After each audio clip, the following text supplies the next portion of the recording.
I watched it, I was like, what? The new canon, and they actually would put it. I did one shot behind a desk. They put the camera on a skateboard, just pushed it. It was like a slow, amazing, and it looks great.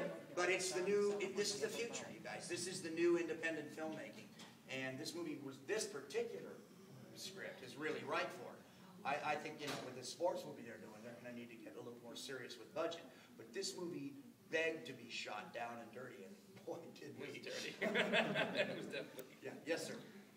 Being such an iconic figure of who you are, how do you feel about how Hollywood's intent to remake almost every horror movie? They remake everything. You know why? It's, you look at you guys. It's Hollywood. No one. The casting couch, music biz. No one said these people are saints. There's only so many stories around the campfire. Okay, we run out of stories. It's what makes us different from the animals. We tell stories. The coyotes don't sit around and shoot the shit at night. The same thing with music. Yeah. There's a lot of, how many people make remakes of songs? It's the same kind of standards. Yeah. Covers. Yeah. And there's nothing wrong with that. And I think the good thing about that is sometimes it actually opens up for obviously a whole new generation, and then they see that and they go, well, and then obviously the parents would be like, well, you've seen that. Here's the original one. Here's the real one. Yeah. And it kind of brings you back to the other ones that first originated, I think, and that's kind of cool. Where you can look at both of them, just the same thing as Alice in Wonderland and all that stuff.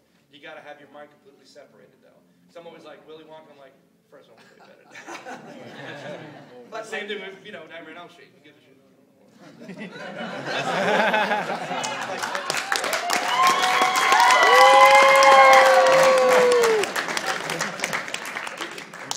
But it's also like when we mentioned cover songs or remakes. A lot of Hollywood and the music industry there's a lot of great CDs out there that nobody listened to. There's a lot of great B-sides all the way back that nobody listened to. I'm just starting to get into like the B-sides of Latin soul from the late 60s, early 70s. And there's great stuff. I can't believe, it sounds like Santana 10 years before there was Santana. It's so strong.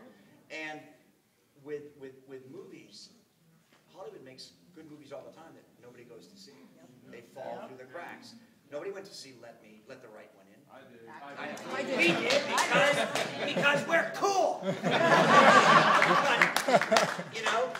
But there's other movies too. Like this, Nancy and I were in a hotel a couple of weeks ago doing some talk shows, and we catch up. We're watching In Demand.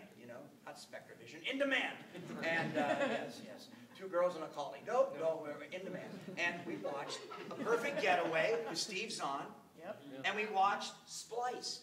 Not the best movies ever made, but two really good movies. Yep. Great popcorn movies that didn't make a dime this summer. So when Hollywood remakes movies, or you guys find a character that you love, whether it's Freddy Krueger or Michael Myers or Eat, Pray, Love, Poop, whatever, you get it again. And if there's a hit song, it's going to be covered again and again and again. And that's because you have to pay for the good movies and the good songs that nobody bought, that nobody listened to, the B-sides that should have been a hit, and the movies that fell through the cracks. So there'll always be that. Hollywood's been remaking movies. I'm not the guy to put down remakes. I made one of my biggest paychecks ever doing a remake of Phantom of the Opera. And I was like the fourth guy to play the part. So thank you. But it's still, I've done at least 2 or 3 remakes already. Star is Born with Barbara Streisand. And they'll keep doing it because it's a great story.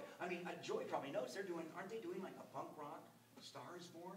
I've heard maybe Joy he knows this stuff better than I do, but I think there is. They are, but there's so many remakes coming out though. Yeah. Tons and tons. Russell Crowe in Pink. That'll work. Yeah. I have a production sound question. How much in Incubus did you have to do like ADR? Well, that's why we call it wet. We haven't done it yet. No, it's wet. We're not done yet. It's like what you saw was like wow for the first time kind of something. This is raw. This is raw stuff. Yeah, we haven't done ADR yet. We're hopefully within the next, I'd say, hopefully this month or next month is supposed to be really cranking it because obviously we want to try to get out there as much as we can and hopefully get it out to the big screen. Are you helping with the music? No, I had a company there. It's also all temp music too. Yeah. A lot of the music temp right now, and they're still doing the scoring and stuff like that. So I haven't heard any of the new stuff yet. I finally saw it, Nancy. I saw it in a hotel room. And, you know, there's some really striking images, and I'm a big fan of all those actors. Clancy Brown, Connie Britton from Friday Night Lights, Clancy Brown from Highlander. I love Galen. I thought he was wonderful in Jennifer's Body, you know. I've seen him on Law and Order and other shows. I really like that kid. He played my son in a movie called Red with Brian Cox, the original Hannibal Lecter, that you can get on DVD now. He's really good in that too. And I've been a fan of Jackie Haley's since a movie called Breaking Away. Yes. And he invented, before Bill and Ted's Excellent Adventure, before Sean Penn, Ridgemont High, he was the first slacker dude, the town and country kid, you know, the local boy in the small town. So I've been a fan of his forever. But this is after Bad News Bears, but really far back, 81, 82, I think. And I think he's the best thing in Watchmen. Yeah. And I think he's extraordinary in Shutter Island. Okay? Oh, yeah. Extraordinary. That's rock and roll acting. But the movie somehow, I didn't care about, I didn't emotionally connect with the characters. Yeah.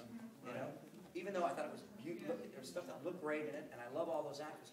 It was just a little distant for me. And the other thing is, and this, believe me, this is not a criticism of Jackie at all, and the makeup is extraordinarily authentic and real.